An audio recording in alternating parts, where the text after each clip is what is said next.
Shalom, selamat pagi anak-anakku sekalian yang dikasihi oleh Tuhan kita Yesus Kristus. Jumpa lagi dalam pelajaran pendidikan agama Kristen hari ini untuk kelas 9. Materi kita hari ini ada di bab yang ketiga, yaitu gereja yang hidup di dunia. Adapun tujuan pembelajaran ini yang pertama yaitu kalian dapat menyebutkan tugas gereja untuk bersekutu dan melayani dan menunjukkan kaitan dari kedua tugas tersebut dalam hidup sehari-hari. Yang kedua, kalian dapat menyebutkan beberapa kegiatan di gereja yang menunjukkan upaya untuk mempererat kehidupan persekutuan gereja.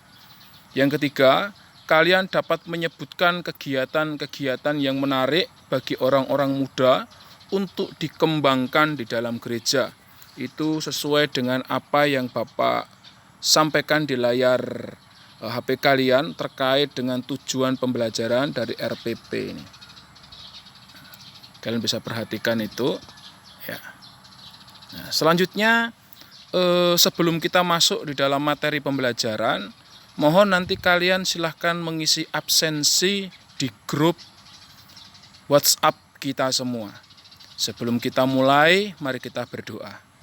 Kami berterima kasih buat pertolongan Tuhan.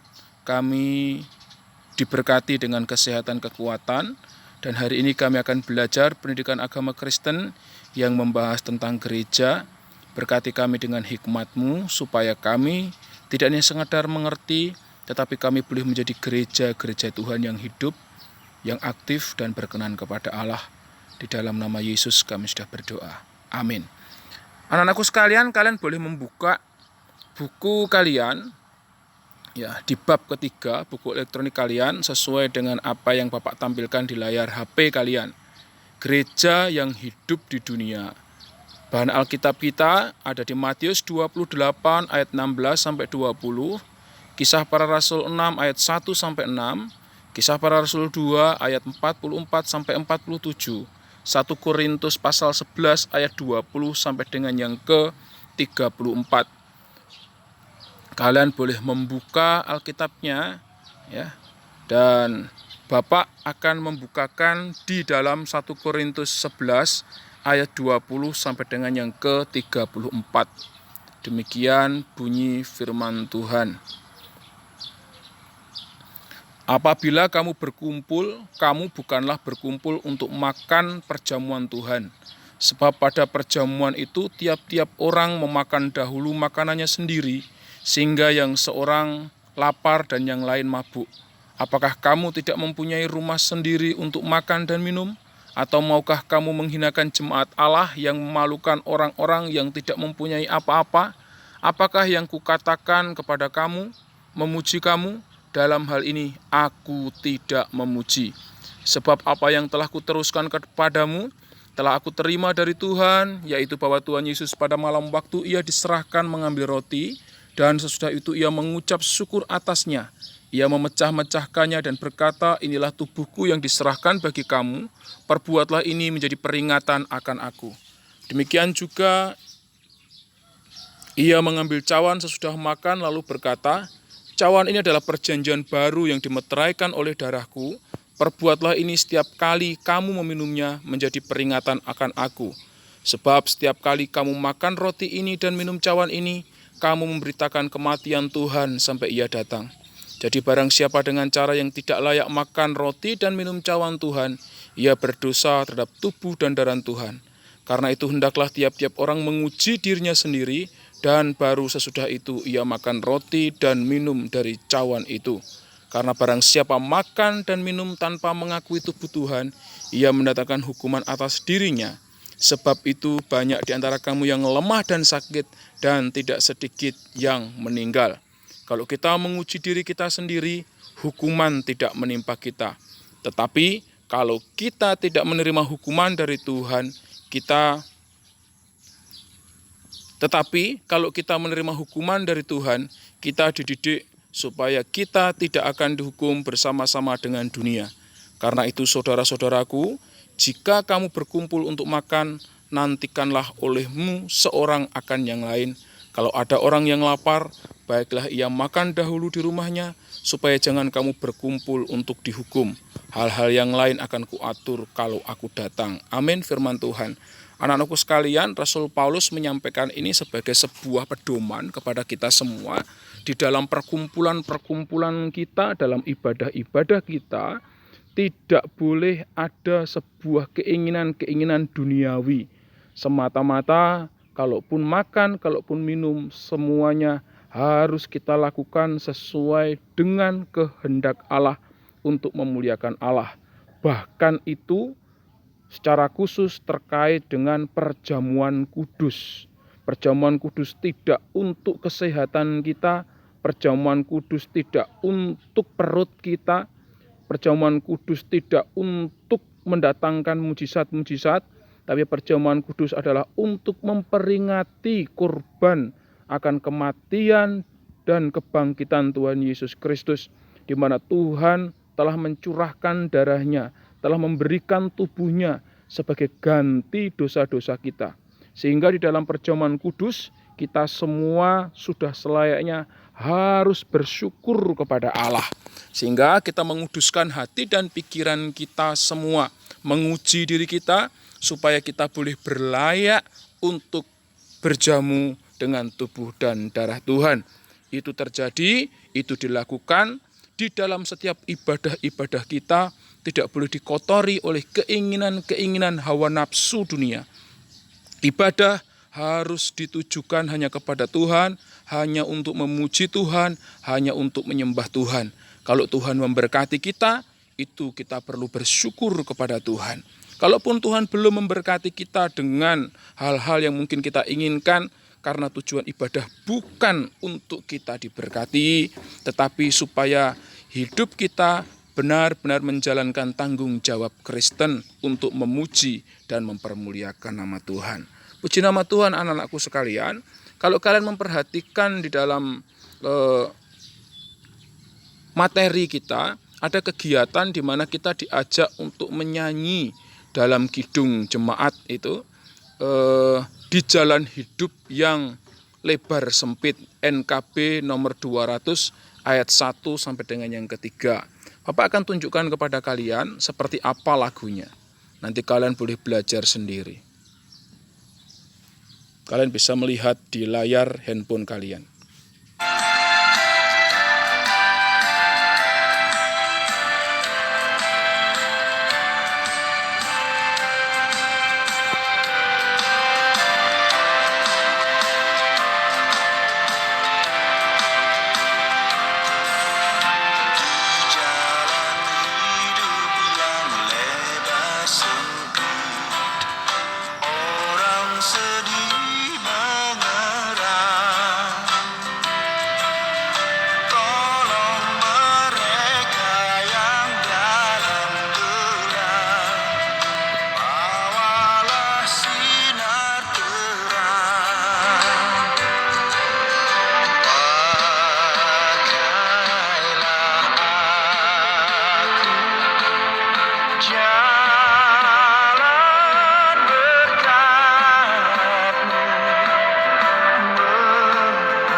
Jalan berkatmu memancarkan cahaya.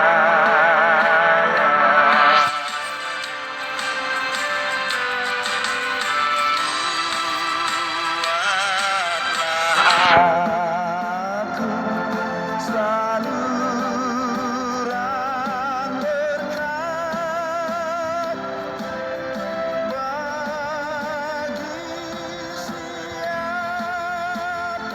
siapa yang hisap benar.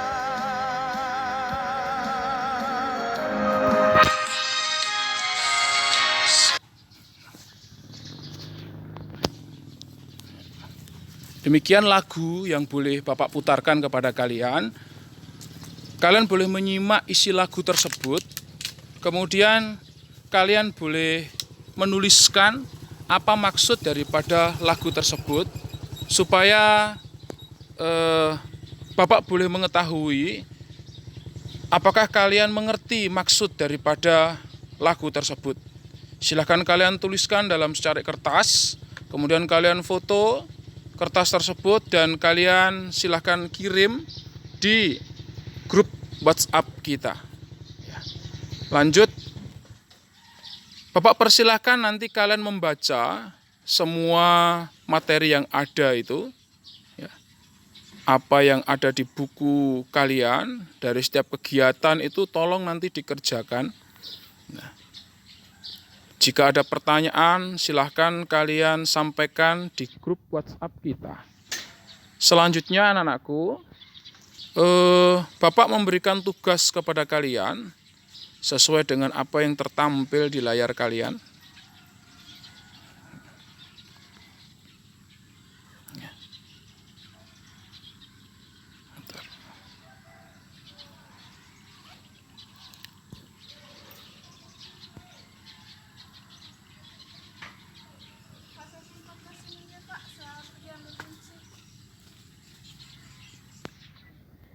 Anak-anakku sekalian,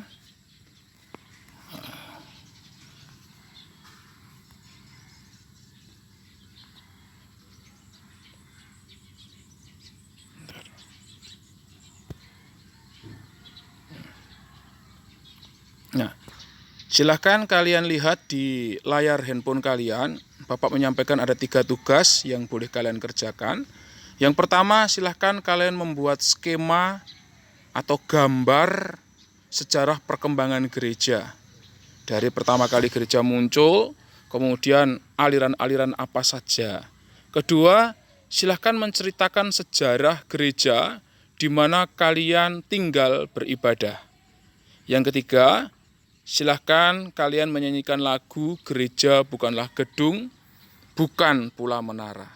Demikian pelajaran kita hari ini. Bapak tunggu tugas-tugasnya untuk dikumpulkan, dan jika ada pertanyaan silahkan kalian tanyakan di grup WhatsApp kita. Selamat pagi, Tuhan memberkati kita sekalian.